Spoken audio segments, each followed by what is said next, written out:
Shalom Bapak Ibu Saudara yang kasih dalam Tuhan. Apa kabarnya hari ini? Tentu kita sangat luar biasa karena kita adalah anak-anak Tuhan, anak-anak yang mendapatkan penyertaan Tuhan.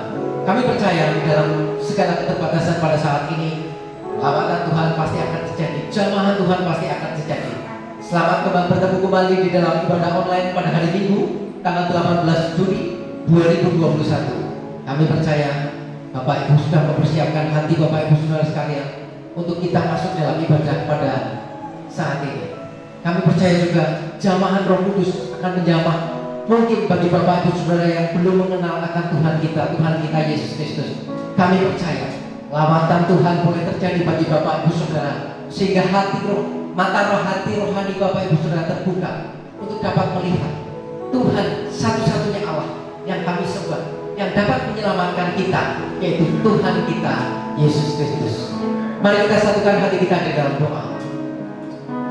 Bapa, terima kasih pada saat ini. Sungguh kami bersyukur ketika Engkau memberikan kami nafas hidup.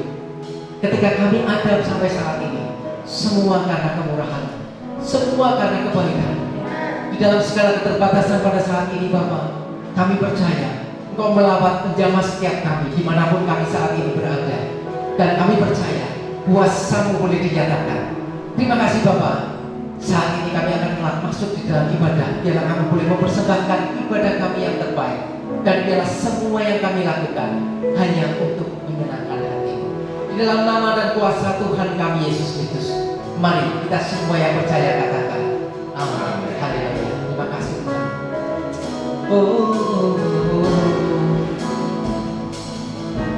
Haleluya. Kami percaya kuasa-Mu. Kami percaya kuasa-Mu.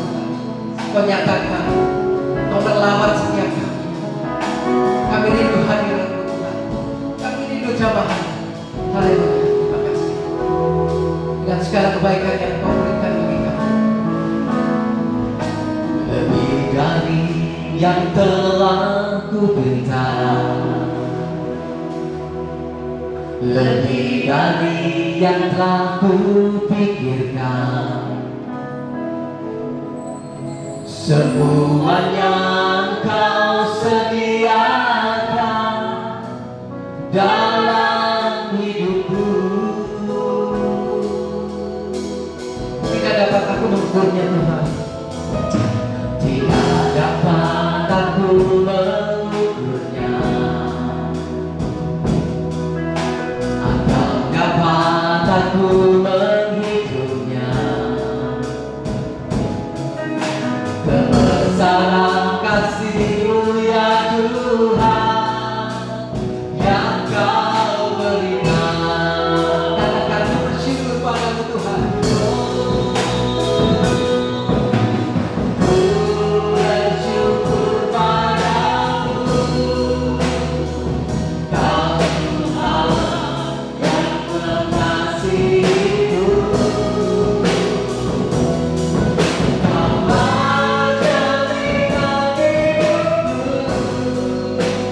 hati-Mu ada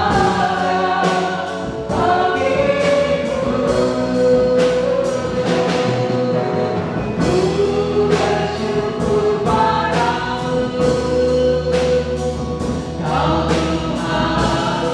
yang mengasihiku. Kau menjadikan hidup ini lebih indah dan lebih berharga. Terima kasih Tuhan atas segala yang Kau berikan bagi kami. Haleluya. Lebih dari yang telah ku berikan, lebih dari yang telah ku pikirkan,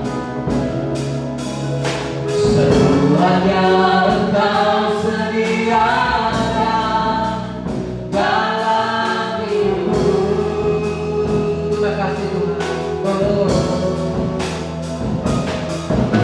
Tidak dapat aku mengukurkan, atau dapat aku menghitungnya.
kasih Yesus. Terima kasih Bapak. Kami sungguh merasakan kehadiran-Mu di tengah-tengah kami Bapak. Kau melawat hati kami sehingga sukacita-Mu, damai-Mu ada di dalam setiap hati kami. Kami percaya kuasa-Mu pun dinyatakan karena Kau bertahta di dalam setiap pujian kami. Mari semua yang percaya katakan amin. Haleluya. Beri kemuliaan yang terbaik bagi Tuhan. Haleluya. Bapak Ibu Saudara dikasih dalam Tuhan, mari kita lebih lagi menaikkan syukur kita melalui pujian kita. Jangan gengsi, jangan bergoyanglah, bersoraklah, bertepuk tanganlah meskipun Bapak Ibu Saudara ada di rumah. Tetapi kami percaya lawatan Tuhan, jamahan Tuhan pasti terjadi. Haleluya.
Persiapkanlah persembahan yang terbaik, Bapak Ibu Saudara yang kasih di dalam rumah. Mari kita berdoa.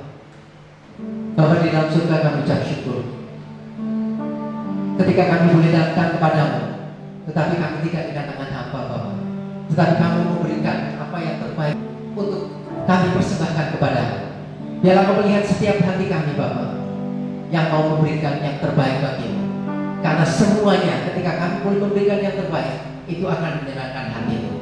Di dalam nama dan kuasa Tuhan kami Yesus Kristus yang kami percaya, kami berdoa dan ucap syukur. Haleluya. Amin. Haleluya. Baik, sebentar lagi kita akan mendengarkan kebenaran firman Tuhan. Mari persiapkan hati kita untuk kita mendengar kebenaran firman Tuhan. Haleluya. Terima kasih Tuhan. Haleluya. Kau Tuhan jadi andalanku, hanya Kau Tuhan yang ku percaya. Di saat aku sudah tak mampu, hanya Yesus sanggup melakukannya. Katakan, Kau Tuhan jadi andalanku,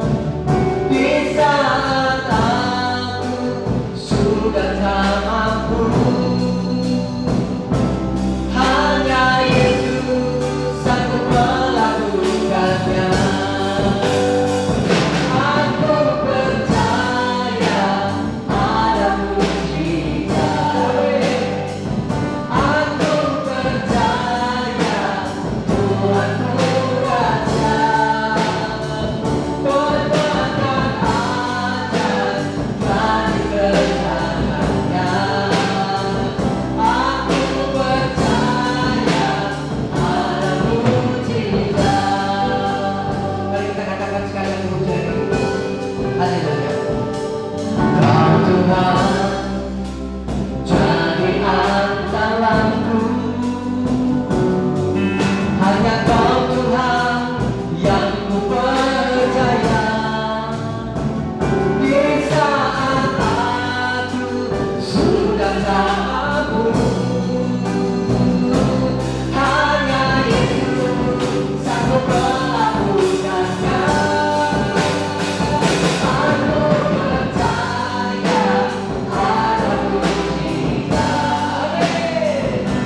Aku percaya ada mujizat. Aku percaya ada mujizat. Aku percaya Tuhanku dahsyat, berbuatan ajaib dari kekayanya. Aku percaya ada mujizat.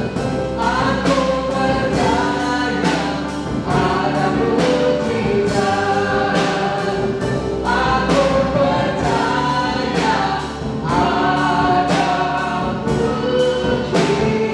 ada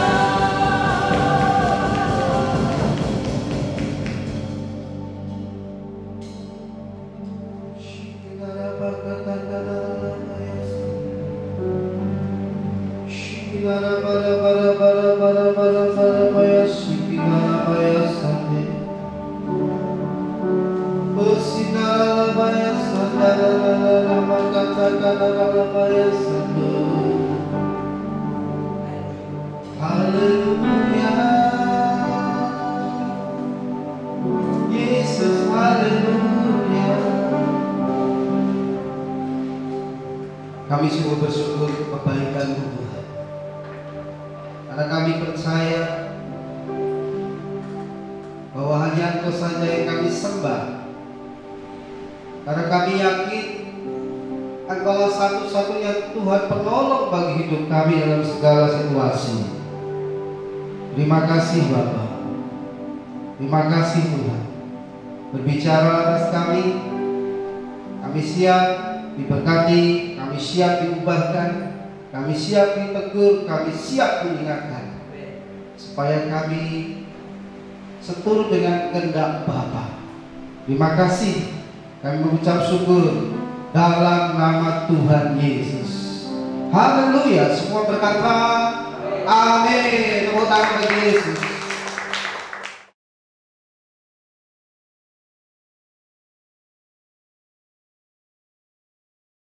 Shalom semuanya.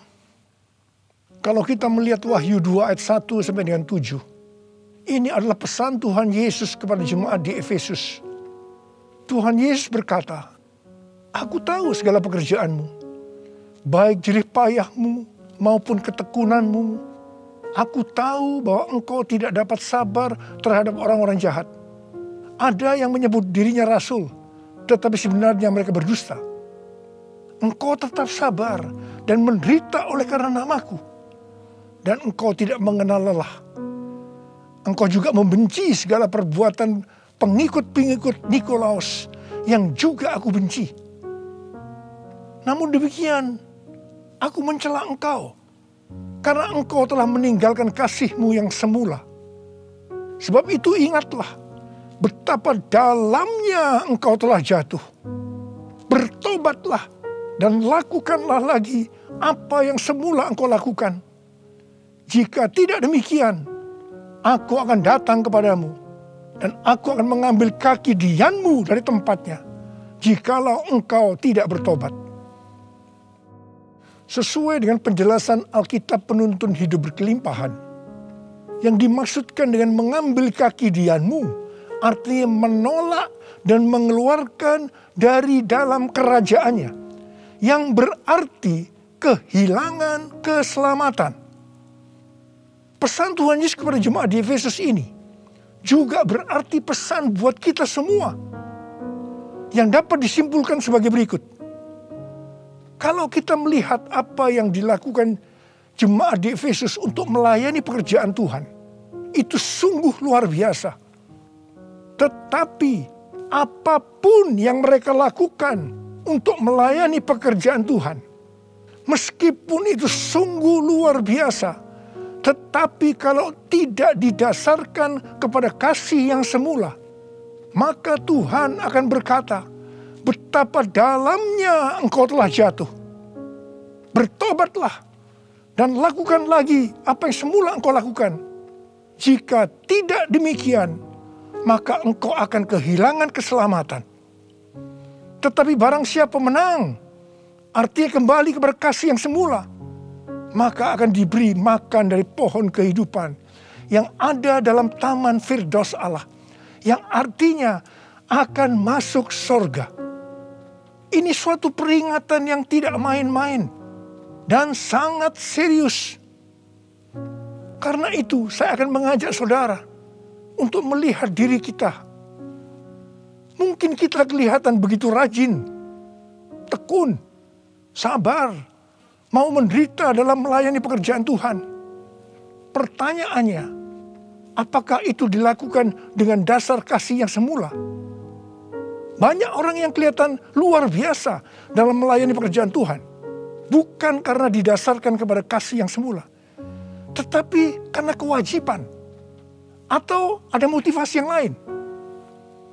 Tuhan mau supaya kita kembali kepada kasih yang semula.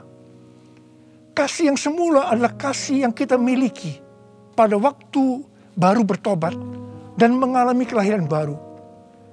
Waktu saya baru bertobat dan mengalami kelahiran baru, saya begitu haus akan Tuhan, akan firman-Nya. Dan saya selalu menjaga kehidupan saya agar selalu hidup kudus sesuai dengan firman Tuhan. Dan puji Tuhan, ini tetap saya jaga sampai dengan hari ini. Bahkan kasih saya kepada Tuhan semakin bertambah. Orang yang memiliki kasih yang semula pasti akan hidup sama seperti Kristus telah hidup. Orang yang memiliki kasih yang semula pasti hidup sebagai orang yang berintegritas. Hidup tulus dan jujur di hadapan Tuhan. Orang yang memiliki kasih yang semula pasti akan keluar sebagai pemenang. Orang yang memiliki kasih yang semula akan ikut dalam pengangkatan dan masuk surga. Yang percaya katakan amin. Ku cinta Kau Yesus, hanya Engkau bagiku Yesus. Sungguh ku rindu mengatakannya, betapa aku mengasihimu. Engkau Allah dan Rajaku, kekasih dan hidupku. Engkau segalanya bagiku. Ku bersyukur kepadamu. Ku bersyukur kepadamu. Ku bersyukur kepadamu.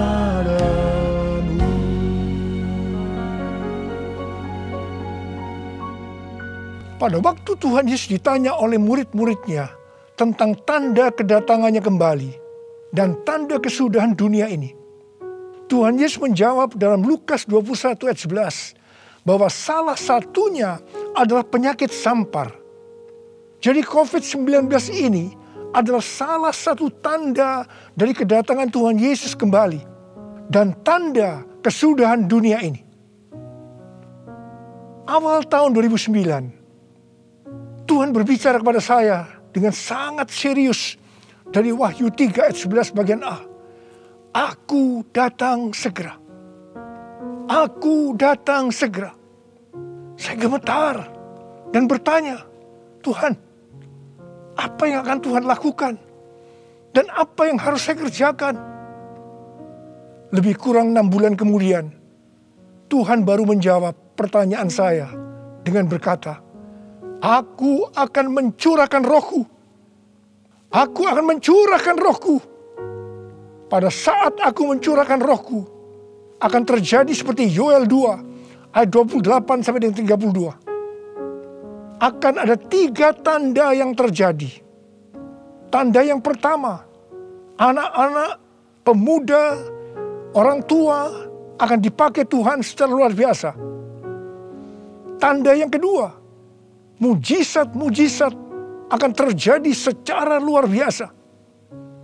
Tanda yang ketiga, goncangan-goncangan juga terjadi secara luar biasa. Melalui 3 tanda ini, maka Yoel 2 ayat 32 akan terjadi. Yaitu akan banyak orang yang berseru kepada nama Tuhan. Dan mereka yang berseru kepada nama Tuhan akan diselamatkan.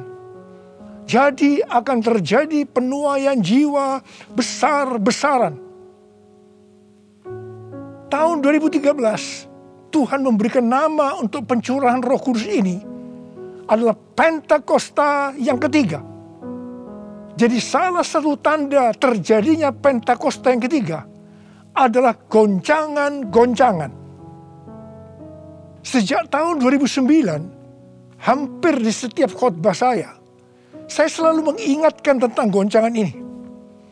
Saya sering berkata, kalau saudara percaya akan terjadi goncangan-goncangan, katakan amin. Tetapi sering aminnya hanya sekedar berkata amin saja. Saya selanjutnya akan berkata, saudara tidak berkata amin pun, goncangan pasti terjadi. Biasanya kita akan tertawa setelah saya berkata seperti itu. Tetapi siapa mengira tanggal 2 Maret tahun 2020, Presiden Jokowi mengumumkan bahwa COVID-19 masuk ke Indonesia.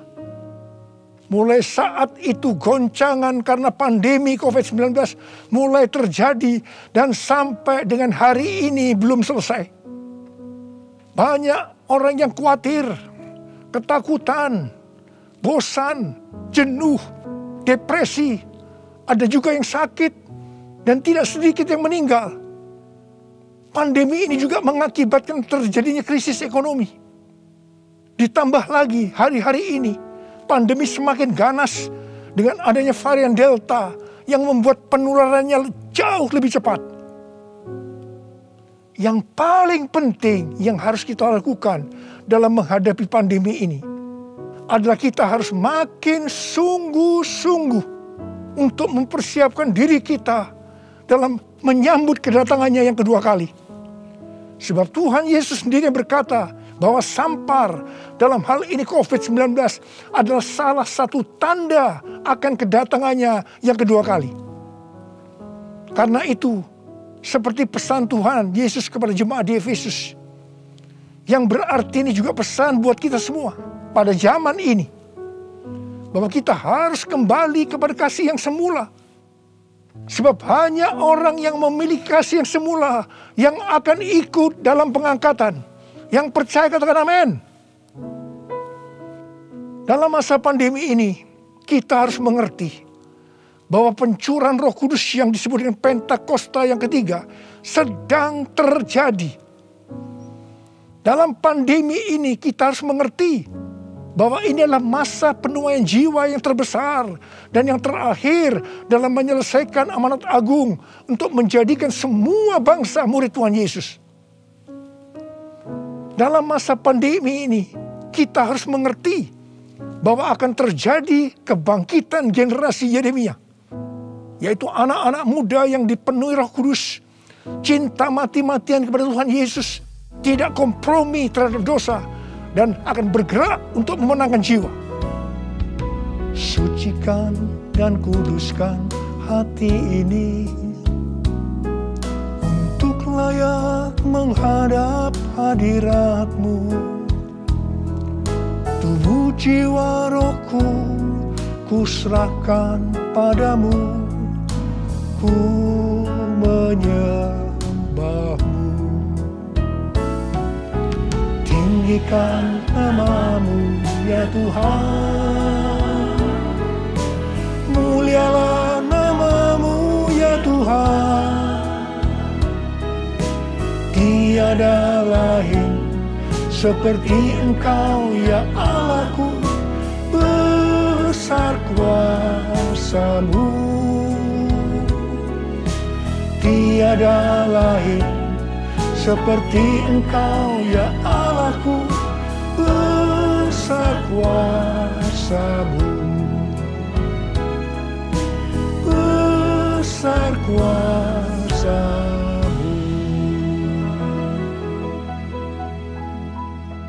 Mazmur 127 ayat 1 dan 2 berkata, jikalau bukan Tuhan yang membangun rumah, sia-sialah usaha orang yang membangunnya. Jikalau bukan Tuhan yang mengawal kota, sia-sialah pengawal berjaga-jaga. Sia-sialah kamu bangun pagi-pagi dan duduk-duduk sampai jauh malam, dan makan roti yang diperoleh dengan susah payah, sebab Ia memberikannya kepada yang dicintainya pada waktu tidur. Ayat ini mengingatkan kita bahwa dalam segala hal, termasuk dalam masa pandemi ini, kita harus mengandalkan Tuhan. Termasuk dalam hal membangun rumah, termasuk dalam hal perlindungan. Sesuai dengan Mazmur 91 dikatakan, kalau kita menjadikan Tuhan sebagai tempat perlindungan dan kubu pertahanan kita, maka kita tidak usah takut terhadap kedahsyatan malam, terhadap panah yang terbang di waktu siang, terhadap penyakit sampar yang berjalan di dalam gelap, terhadap penyakit menular yang mengamuk di waktu petang. Termasuk dalam hal mencari nafkah di tengah-tengah krisis ekonomi yang terjadi hari-hari ini. Kita harus tetap mengandalkan Tuhan. Mungkin ada di antara saudara yang kena PHK. Atau mungkin mengalami kesulitan karena banyak faktor sehingga mengalami kerugian. Kesulitan untuk mencari keuntungan. Tetapi sesuai dengan ayat firman Tuhan tadi, kita diingatkan bahwa Tuhan justru akan memberikan berkat-Nya kepada yang dicintainya pada waktu tidur. Berkat yang diberikan pada waktu tidur di sini bisa diartikan berkat yang diberikan bukan karena kehebatan kita, bukan karena prestasi kita, bukan karena kekuatan kita, bukan karena kepandaian kita, juga bukan karena usaha kita yang mati-matian. Dan berkat yang seperti itu hanya diberikan kepada orang yang dicintainya. Haleluya! Kalau kita mengandalkan Tuhan, kita pasti menjadi orang yang dicintai Tuhan. Orang yang mengandalkan Tuhan adalah orang yang mengikuti segala perintah yang diberikan tanpa ragu-ragu, tanpa banyak pertanyaan, tanpa bersungut-sungut, tetapi dengan hati yang percaya disertai ucapan syukur. Demikian juga dalam menghadapi pandemi ini. Kalau kita mengandalkan Tuhan, itu berarti kita akan mengikuti perintah-perintahnya. Saya akan mengingatkan kembali tuntunan Tuhan sejak awal dari pandemi ini. Apakah saudara ingat? Dan apakah saudara tetap melakukannya? Mungkin ada yang berpikir bahwa pandemi ini sesuatu yang biasa. Mungkin karena sudah bosan, karena jenuh. Tetapi ingat, kita boleh bosan dan jenuh, tetapi COVID-nya belum bosan. Karena itu kita harus dengan serius menghadapi pandemi ini. Mari, saya akan ajak saudara untuk mengingat kembali tuntunan Tuhan. Yang pertama, sesuai dengan 2 Tawarikh 7 ayat 13 dan 14 yang mengatakan bahwa kalau kita mengalami pandemi dan krisis ekonomi, maka kita harus merendahkan diri, berdoa, mencari wajah Tuhan, serta berbalik dari jalan-jalan yang jahat. Kalau kita melakukan itu, maka Tuhan akan mendengar dari sorga dan akan mengampuni dosa kita, serta memulihkan negeri kita Indonesia yang tercinta. Katakan amin. Yang kedua, Kita diminta untuk mengherdik COVID-19 dan krisis ekonomi dengan berkata, dalam nama Yesus, diam, tenanglah. Apakah saudara sudah melakukan ini? Yang ketiga, kita diminta memperkatakan Mazmur 91 karena kita percaya akan janji Tuhan. Yang keempat, kita diminta melakukan seperti yang dilakukan oleh Daud ketika Tuhan menghukum orang Israel, di mana ada 70.000 orang yang mati karena penyakit sampar. Daud waktu itu membuat mezbah di pengirikan milik Arauna dengan membayar harganya. Waktu itu Arauna akan memberikan secara gratis kepada Daud. Tetapi Daud tidak mau. Dia tetap mau membayar harga. Setelah Daud membuat mezbah, maka tulah sampar itu berhenti. Kalau kita mengharapkan pandemi akan berhenti, maka kita sebagai gereja-gereja Tuhan harus membuat mezbah, doa, pujian, dan penyembahan bersama-sama dalam unity. Minta belas kasihan turun. Minta belas kasihan turun ke atas Indonesia. Gereja jangan saling menyalahkan satu sama lain. Gereja jangan saling menjelekkan. Gereja harus membayar harganya dengan unity. Yang kelima, sesuai dengan Yesaya 26 ayat 20 dan 21. Maka kita diminta oleh Tuhan untuk bersembunyi barang sesaat lamanya sampai amarah itu berlalu. Karena Tuhan akan menghukum penduduk bumi karena kesalahannya. Amsal 27 ayat 12 berkata, kalau orang bijak melihat malapetaka, bersembunyilah ia. Tetapi yang tidak berpengalaman berjalan terus, lalu kena celaka. Karena itu, mari, biarlah kita menjadi orang yang bijak. Bersembunyi di sini bisa diartikan, kalau tidak ada keperluan mendesak, kita diam di rumah. Dan juga kita harus melakukan 6M. Yang pertama, memakai masker. Yang kedua, mencuci tangan dengan sabun. Yang ketiga, menjaga jarak. Yang keempat, mengurangi mobilitas. Yang kelima, menjauhi kerumunan. Dan yang keenam, melakukan vaksinasi. Yesus, Kaulah pembelaku. Pada siapa aku harus takut? Yesus, Kau perlindunganku. Ku tak gentar menghadapi musuh.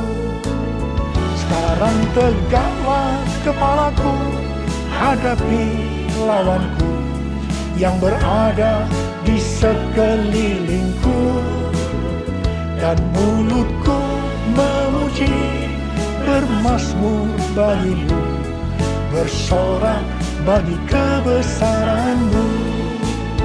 Sekarang tegaklah kepalaku, hadapi lawanku yang berada di sekelilingku, dan mulutku memuji, bermazmur bagimu, bersorak bagi kebesaran-Mu, bersorak bagi kebesaran-Mu, bersorak bagi kebesaran-Mu.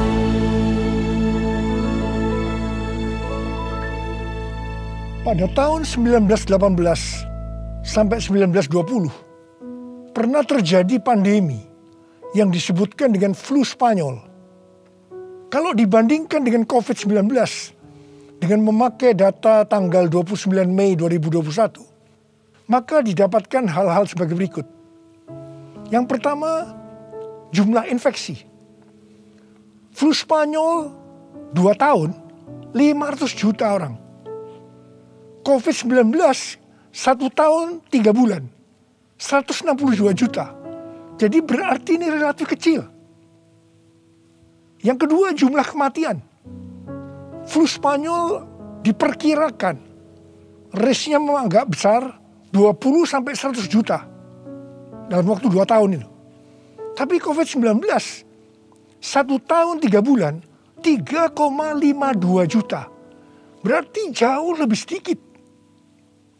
Kemudian jumlah negara yang terpapar.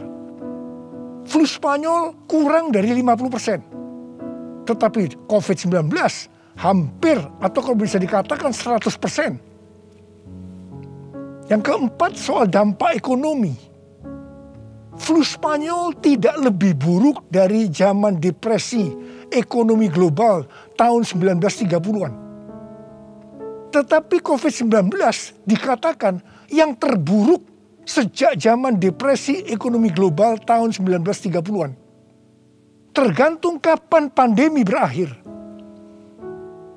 Kalau berlarut-larut, krisis ekonomi COVID-19 bisa lebih buruk dari zaman depresi ekonomi global tahun 1930-an. Tetapi yang paling menonjol dari COVID-19 ini adalah angka depresi, kecemasan, stres justru tertinggi sepanjang sejarah. Angka depresi global tahun 2020 adalah sebesar 25% dibandingkan dengan angka depresi global tahun 2017 yang hanya 3,44%. Dengan melihat ini semua, saya percaya rencana Tuhan bagi umat manusia adalah supaya mereka bertobat, mencari wajah Tuhan, sehingga terjadi penuaian jiwa yang terbesar dan yang terakhir sebelum Tuhan Yesus datang kembali. Sesuatu yang mengherankan dari flu Spanyol ini adalah bahwa setelah infeksi gelombang kedua yang meningkat secara luar biasa, tiba-tiba virusnya menghilang. Entah pergi kemana. Entah kemana perginya. Wow. Kita boleh berdoa kepada Tuhan agar ini juga terjadi pada COVID-19 serta varian-varian yang lain yang tiba-tiba menghilang entah kemana karena amarah Tuhan sudah berlalu. Karena itu sekali lagi saya mengingatkan agar kita melakukan tuntunan Tuhan untuk menghadapi pandemi COVID-19 ini dengan lebih serius dan sungguh-sungguh, supaya Tuhan juga menuntun kita di tengah pandemi yang sedang bergejolak ini. Saya percaya kalau kita kembali kepada kasih yang semula, kita akan berkata, Tuhan, pakai saya menjadi alat-Mu untuk menyelesaikan amanat agung. Maranatha, datanglah segera Tuhan Yesus.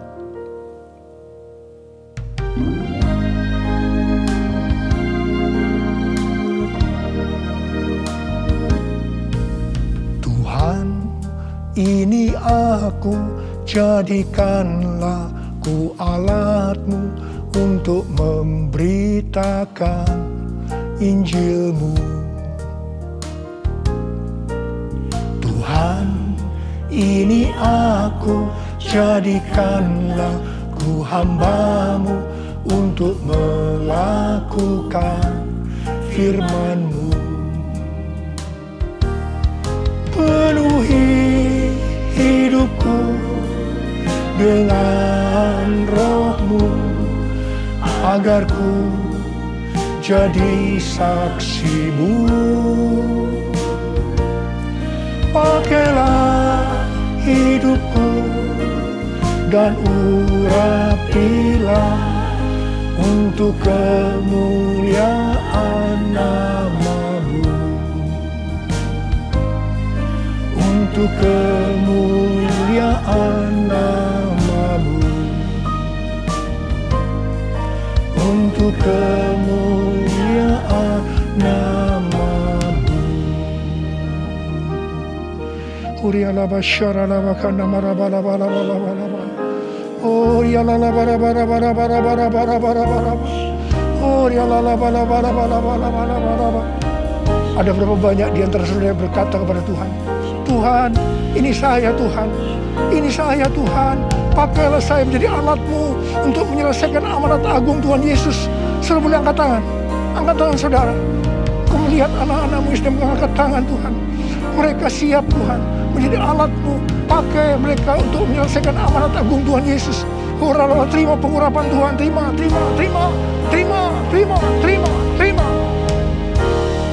Oh Tuhan Yesus, di tengah-tengah pandemi hari-hari ini Tuhan, biarlah kami mengerti, kami harus kembali kepada kasih yang semula.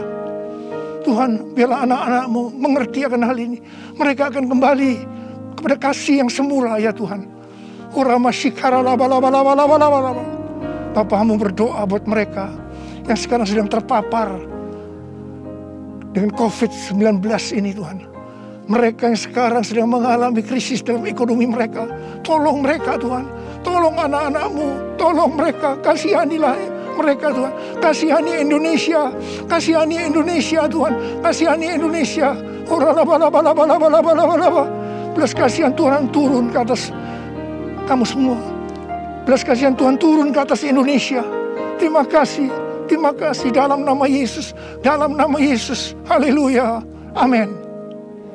Baik, Bapak Ibu Saudara yang kasih dalam Tuhan, mari kita akhiri ibadah pada saat ini. Kita naikkan syukur kita melalui pujian kita. Haleluya. Ku bersyukur Bapa, ku bersyukur Tuhan, buat kasih setiamu di dalam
Haleluya, terima kasih Tuhan Yesus, kami bersyukur karena penyertaan-Mu dalam setiap ibadah kami, bahkan lawatan-Mu yang dahsyat. Terima kasih Tuhan, kami berdoa buat saudara-saudara kami yang mengikuti ibadah ini di rumah mereka. Kiranya kasih karunia Bapa juga berlimpah-limpah buat mereka. Kesehatan, kemurahan, kebaikan mengikuti mereka senantiasa. Terima kasih Bapa. Kami sebentar akan mengakhiri ibadah ini. Biarlah kasih karunia-Mu, damai sejahtera-Mu itu turun atas kami semua.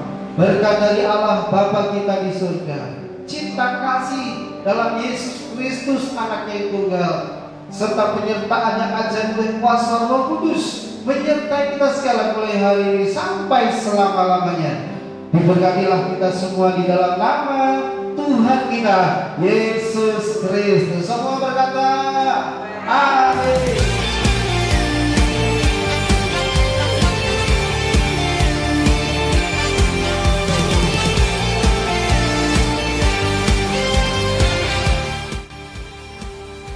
Shalom Bapak Ibu Saudaraku semua yang dikasihi oleh Tuhan. Puji Tuhan, kita telah bersama-sama mengikuti ibadah online gereja kita. Pada kesempatan kali ini kita sama-sama akan mendengarkan info sepekan dari gereja lokal kita, GBI House of Blessing Gombong. Rumah doa diadakan setiap hari pukul 5 pagi bertempat di gereja. Kegiatan Fresh dan Speak selama masa PPKM darurat diliburkan. Youth Service diadakan pada hari Kamis pukul 5 sore melalui Zoom. Ibadah Raya Minggu diadakan secara online pada masa PPKM darurat. Kami menghimbau kepada Bapak Ibu Saudaraku semua untuk dapat mengikuti ibadah online kita yang dapat diakses melalui YouTube channel GBI Hope Gombong. Bagi Bapak Ibu Saudaraku semua yang mau memberikan persembahan, baik persembahan persepuluhan maupun persembahan lainnya, dapat mengantarnya ke gereja atau mentransfer kepada nomor rekening yang telah tersedia.